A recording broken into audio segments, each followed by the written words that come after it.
ಮಸಾಲೆ ಇಷ್ಟಪಡದಿರೋರಿಗೆ ಒಳ್ಳೆ ರೆಸಿಪಿ ಇದು.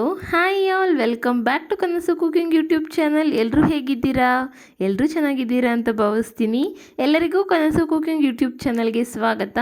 ಬನ್ನಿ, ಇವತ್ತು ಯಾವುದೇ ರೀತಿ ಮಸಾಲೆನ ರುಬ್ಬದೆ ಅಥವಾ ಮಸಾಲೆ ಪೌಡರ್ನ ಹಾಕ್ದಲೇ ರೈಸ್ ಬಾತ್ನ ಮಾಡೋಣ. ತುಂಬ ಅಂದರೆ ತುಂಬ ಟೇಸ್ಟಿಯಾಗಿರುತ್ತೆ. ಹೇಗೆ ಮಾಡೋದು ಅಂತ ನೋಡೋಣ ಬನ್ನಿ. ಮೊದಲಿಗೆ ಅಕ್ಕಿನ ನೆನೆಸಿಡ್ಬೇಕಾಗತ್ತೆ. ನಾನಿಲ್ಲಿ ಈ ಗ್ಲಾಸಲ್ಲಿ 2 ಗ್ಲಾಸ್ ಆಗುವಷ್ಟು ಅಕ್ಕಿನ ತೊಗೊಂಡಿದ್ದೀನಿ. ನಾನಿಲ್ಲಿ ಬುಲೆಟ್ ರೈಸ್ನ ಉಪಯೋಗಿಸ್ತಾ ಇದ್ದೀನಿ. ನಿಮಗೆ ಬೇಕು ಅಂತಂದರೆ ಬಾಸುಮತಿ ರೈಸ್ ಆದರೂ ಉಪಯೋಗಿಸ್ಕೋಬೋದು, ಅಥವಾ ನಾರ್ಮಲ್ ರೇಷನ್ ಅಕ್ಕಿಲಿ ಮಾಡಿದ್ರೂ ತುಂಬ ಚೆನ್ನಾಗಿರುತ್ತೆ. ಇದನ್ನ ನಾನು ಅಡುಗೆ ಸ್ಟಾರ್ಟ್ ಮಾಡೋದಕ್ಕೂ ಮುಂಚೆನೇ ನೆನೆ ಹಾಕಿಡ್ತಾ ಇದ್ದೀನಿ. 2 ಸಲ ವಾಶ್ ಮಾಡಿಬಿಟ್ಟು ನೆನೆಸ್ಬಿಟ್ಟಿಡ್ತಾ ಇದ್ದೀನಿ. ನಂತರ ಒಂದು ಕುಕ್ಕರ್ನ ಇಟ್ಕೊಂಡಿದ್ದೀನಿ. ಕುಕ್ಕರ್ ಕಾದ ನಂತರ 3 ಟೇಬಲ್ ಸ್ಪೂನ್ ಆಗುವಷ್ಟು ಅಡುಗೆ ಎಣ್ಣೆನ ಹಾಕ್ಕೊಳ್ಳೋಣ. ನಂತರ 1 ಟೇಬಲ್ ಸ್ಪೂನ್ ಆಗುವಷ್ಟು ತುಪ್ಪನ ಸೇರಿಸ್ಕೊತಾ ಇದ್ದೀನಿ. ನೀವು ಕಂಪ್ಲೀಟಾಗಿ ತುಪ್ಪದಲ್ಲೇ ಮಾಡ್ಕೋತೀರಾ ಅಂತಂದ್ರೂ ಮಾಡ್ಕೋಬೋದು. ಇದೆಲ್ಲ ಕಾದ ನಂತರ ಪಲಾವ್ ಸ್ಪೈಸಸ್ ಹಾಕೋಬೇಕಾಗತ್ತೆ. ನಾನಿಲ್ಲಿ ಚಕ್ಕೆ ಮತ್ತು ಲವಂಗ, ಮರಾಠಿ ಮೊಗ್ಗು ಮತ್ತು ಸ್ಟಾರ್ ಹೂವು ತೊಗೊಂಡಿದ್ದೀನಿ. ಒಂದು 2-3 ಎಲೆ ಪಲಾವ್ ಎಲೆನ ಸೇರಿಸ್ಕೊಳ್ಳೋಣ. ಇದನ್ನೆಲ್ಲ ನೀಟಾಗಿ ಫ್ಲೇವರ್ ಬಿಡೋವರೆಗೂ ಫ್ರೈ ಮಾಡಬೇಕಾಗತ್ತೆ. ನಿಮ್ಮ ಮನೇಲಿ ಯಾವ್ಯಾವ ಸ್ಪೈಸಸ್ ಅವೈಲೇಬಲ್ ಇದೆ ಅದನ್ನು ಸೇರಿಸ್ಕೊಳ್ಳಿ. ಇಷ್ಟನ್ನೇ ಹಾಕಬೇಕು ಅಂತ ಏನಿಲ್ಲ. ನೋಡಿ, ಇದೆಲ್ಲ ಫ್ಲೇವರ್ ಎಲ್ಲ ಚೆನ್ನಾಗಿ ಬಿಟ್ಕೋತಿದೆ. ನಂತರ 1 ಟೀ ಸ್ಪೂನ್ ಆಗುವಷ್ಟು ಜೀರಿಗೆನ ಸೇರಿಸ್ಕೊತಾ ಇದ್ದೀನಿ. ಜೀರಿಗೆ ಲಾಸ್ಟಲ್ಲಿ ಸೇರಿಸ್ತಾ ಇದ್ದೀನಿ, ಯಾಕಂದರೆ ಜೀರಿಗೆ ಬೇಗ ಫ್ರೈ ಆಗುತ್ತೆ.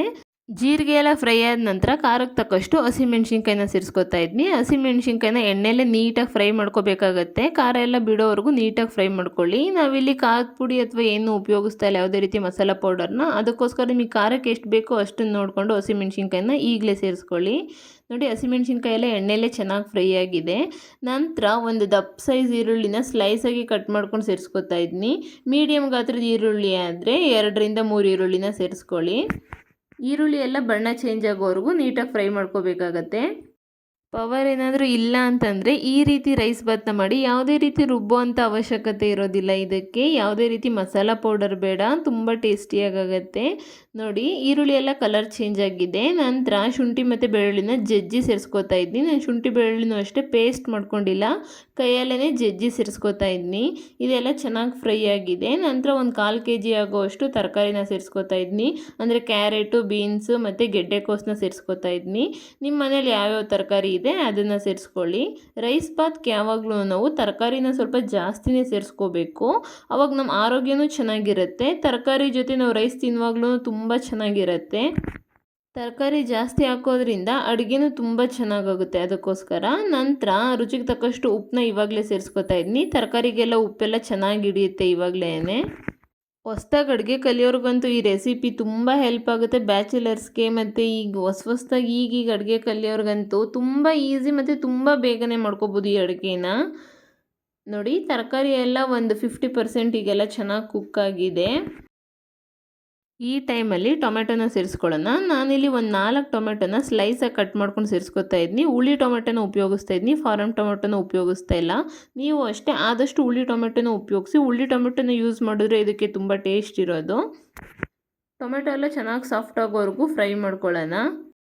ನಾನು 2-3 ರೀತಿ ರೈಸ್ ಬಾತ್ನ ಮಾಡಿ ತೋರಿಸಿದ್ದೀನಿ. ನೀವೇನಾದರೂ ವೀಡಿಯೋಸ್ನ ನೋಡಿಲ್ಲ ಅಂತಂದರೆ ಒಂದ್ಸಲ ನನ್ನ ಚಾನಲ್ನ ವಿಸಿಟ್ ಮಾಡಿಬಿಟ್ಟು ಚೆಕ್ ಮಾಡಿ. 2-3 ರೀತಿ ರೈಸ್ ಬಾತ್ನ ಮಾಡೋದನ್ನ ತೋರಿಸಿದ್ದೀನಿ. ನೋಡಿ, ಟೊಮೆಟೊ ಎಲ್ಲ ಚೆನ್ನಾಗಿ ಸಾಫ್ಟ್ ಆಗಿದೆ. ಇವಾಗ 1 ಇಡಿ ಆಗೋಷ್ಟು ಪುದೀನ ಸೊಪ್ಪನ್ನ ಸೇರಿಸ್ಕೊತಾ ಇದ್ದೀನಿ. ಸೇಮ್ ಮೆಷರ್ಮೆಂಟಲ್ಲಿ 1 ಇಡಿ ಆಗೋಷ್ಟು ಕೊತ್ತಂಬರಿ ಸೊಪ್ಪನ್ನ ಸೇರಿಸ್ತಾ ಇದ್ದೀನಿ. ಇದನ್ನೆಲ್ಲ ಸಣ್ಣಗೆ ಹಚ್ಬಿಟ್ಟು ಸೇರಿಸ್ತಾ ಇದ್ದೀನಿ. ಇದೆಲ್ಲ ಚೆನ್ನಾಗಿ ಫ್ರೈ ಮಾಡ್ಕೊಳ್ಳೋಣ. ಇವಾಗ ಯಾವಾಗಲೂ ಒಂದೇ ರೀತಿ ನಾವು ರೈಸ್ ಬಾತು ಅಥವಾ ಪಲಾವ್ನ ಮಾಡ್ಕೊಳ್ಳೋದಕ್ಕಿಂತ ಈ ರೀತಿ ಒಮ್ಮೆ ಟ್ರೈ ಮಾಡಿ, ನಿಜ ತುಂಬ ಇಷ್ಟಪಡ್ತೀರಾ. ಇದು ಎಷ್ಟು ಚೆನ್ನಾಗಿತ್ತು ಅಂತಂದರೆ ನನಗೆ ಅದನ್ನ ಎಕ್ಸ್ಪ್ಲೈನ್ ಮಾಡಲಿಕ್ಕೂ ಆಗೋದಿಲ್ಲ. ಆ ಫ್ಲೇವರ್ ಇನ್ನೂ ಹಾಗೇ ಇದೆ ನನಗೆ, ಅಷ್ಟು ಚೆನ್ನಾಗಾಗಿತ್ತು. ಲಾಸ್ಟಲ್ಲಿ ಸ್ವಲ್ಪ 1 ಟೇಬಲ್ ಸ್ಪೂನ್ ಆಗುವಷ್ಟು ಕಸೂರಿ ಮೇಥಿನ ಸೇರಿಸ್ಕೊಂಡು ನೀಟಾಗಿ ಫ್ರೈ ಮಾಡಿಬಿಟ್ಟು 1 ಗ್ಲಾಸ್ಗೆ 2 ಗ್ಲಾಸ್ ಆಗುವಷ್ಟು ನೀರನ್ನ ಸೇರಿಸ್ಕೊಳ್ಳೋಣ. ನಿಮ್ಗೇನಾದರೂ ರೈಸ್ ಬೇಗನೆ ಆಗಬೇಕು ಅಂತಂದರೆ ಬಿಸಿನೀರನ್ನ ಸೇರಿಸ್ಕೊಳ್ಳಿ. ನಾನಿಲ್ಲಿ ಬಿಸಿನೀರನ್ನ ಕಾಯೋಕ್ಕೆ ಇಟ್ಟಿದ್ದೆ.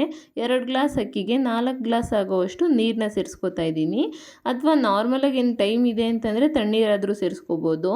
ಇದು ನೀರು ಹಾಕಿದ ನಂತರ ನಾವು ರೈಸ್ನ ಹಾಕಬಾರ್ದು. ಇದೆಲ್ಲ ಚೆನ್ನಾಗಿ ಮಿಕ್ಸ್ ಮಾಡಿಬಿಟ್ಟು ಕುದಿ ಬರೋವರೆಗೂ ವೆಯ್ಟ್ ಮಾಡಬೇಕಾಗತ್ತೆ. ನಾನಿಲ್ಲಿ ಲಿಡ್ನ ಕ್ಲೋಸ್ ಮಾಡ್ತಾ ಇದ್ದೀನಿ. ನೋಡಿ, ಇದೆಲ್ಲ ಚೆನ್ನಾಗಿ ಈಗ ಕುದಿ ಬಂದಿದೆ. ಒಂದು 2 ನಿಮಿಷ ಆದ ನಂತರ ಲಿಡ್ ಓಪನ್ ಮಾಡಿ ತೋರಿಸ್ತಾ ಇದ್ದೀನಿ. ನೋಡಿ, ನೀಟಾಗೆಲ್ಲ ಚೆನ್ನಾಗಿ ಕುದಿ ಬಂದಿದೆ. ಈ ಟೈಮಲ್ಲಿ ನೀವು ಉಪ್ಪು ಖಾರ ಎಲ್ಲ ಚೆಕ್ ಮಾಡ್ಕೋಬೋದು. ಉಪ್ಪೇನಾದರೂ ಕಡಿಮೆ ಇತ್ತು ಅಂತಂದರೆ ಉಪ್ಪನ್ನ ಸೇರಿಸ್ಕೊಳ್ಳಿ. ನನಗೇನು ಉಪ್ಪು ಖಾರ ಎಲ್ಲ ಕರೆಕ್ಟಾಗಿತ್ತು, ಅದಕ್ಕೆ ಉಪ್ಪೇನು ಸೇರಿಸ್ಕೊಳಕ್ಕೆ ಹೋಗಿಲ್ಲ. ನಾನು ನೆನೆಸಿಟ್ಟಿರೋ ಅಂಥ ರೈಸ್ನ ಸೇರಿಸ್ಕೊತಾ ಇದ್ದೀನಿ. ನಾವು ಅಕ್ಕಿ ಹಾಕಿದ ನಂತರನೂ ಅಷ್ಟೇ ಲಿಡ್ ಕ್ಲೋಸ್ ಮಾಡಬಾರ್ದು.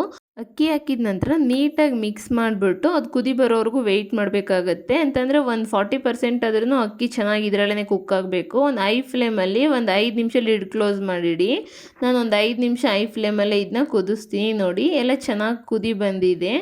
ನೋಡಿ ಚೆನ್ನಾಗಿ ಕುದಿ ಬಂದಿದೆ. ಇವಾಗೆಲ್ಲ ನೀಟಾಗಿ ಇದನ್ನ ಮಿಕ್ಸ್ ಮಾಡ್ಕೊಳ್ಳೋಣ.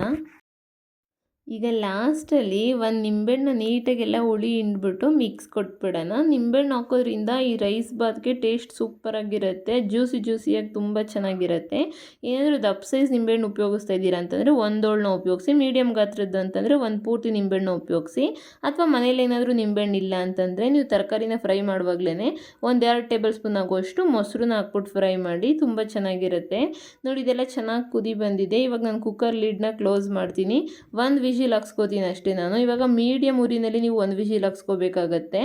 ಆಲ್ರೆಡಿ ಒಂದು 40% ಕುಕ್ ಆಗಿರೋದ್ರಿಂದ ಒಂದು ವಿಜಿಲ್ಗೆ ಚೆನ್ನಾಗೆಲ್ಲ ರೈಸ್ ಎಲ್ಲ ಕುಕ್ ಆಗುತ್ತೆ.